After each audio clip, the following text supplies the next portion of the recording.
Et la situation au Pérou, on continue d'en parler avec vous, Camille Boutron. Vous êtes sociologue et chercheuse à l'INSERM, autrice notamment du livre Femmes en armes. Alors on vient de le voir, la contestation ne faiblit pas en cette journée nationale au Pérou. Dina Boluarte a-t-elle les moyens de rester selon vous? En tout cas, elle n'a pas l'air d'avoir l'intention de partir, puisque même si elle a appelé à une trêve nationale, qu'elle a demandé pardon, qu'elle a un petit peu reculé, notamment sur l'entrée de la police à l'université de San Marcos qui a eu le samedi, qui était un événement extrêmement violent et qui rappelle vraiment les périodes les plus noires du Pérou. Elle reste quand même dans un discours où les violences seraient seulement la part de personnes les plus radicales et le fait qu'elle démissionne ne changerait en rien les dates d'élections anticipées. Selon vous, justement, Donc est-ce elle n'a qu'elle... pas du tout. Oui, allez-y, pardon. Ouais, voilà, non, j'avais fini. Oui, est-ce que selon vous, justement, Dina Boluarte assume ses responsabilités dans les morts, dans les 46 morts au moins qu'il y a eu là, depuis le début des manifestations en décembre? Elle est poursuivie d'ailleurs pour génocide avec d'autres hauts responsables du Pérou. Alors oui, elle est poursuivie. L'enquête va durer 90 jours, donc il va falloir un petit peu attendre de voir comment ça évolue.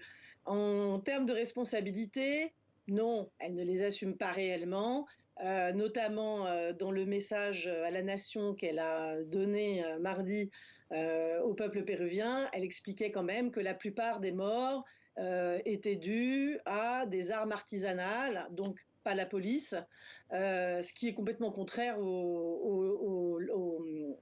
à ce qu'ont dit les légistes qui ont pu examiner les corps. Donc non.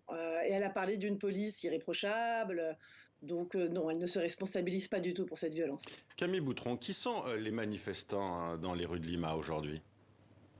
Alors les manifestants dans les rues de Lima aujourd'hui, c'est toutes ces populations marginalisées, invisibilisées, dans un Pérou où il faut comprendre que là, ce qui est en train de se passer au Pérou, c'est l'explosion après des discriminations qui doivent être comprises dans une histoire plus large et plus longue du pays.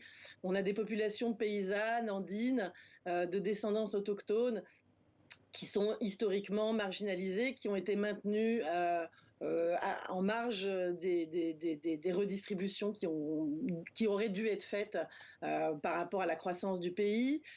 Paysannes, mais pas toutes. D'ailleurs, c'est dans les régions andines sud du pays qu'ont commencé les grosses manifestations. Historiquement, c'est toujours par là que ça se passe, et donc qui sont arrivés jusqu'à Lima, puisque Lima concentre tous les pouvoirs culturels, économiques, politiques, et donc c'est toutes ces populations-là.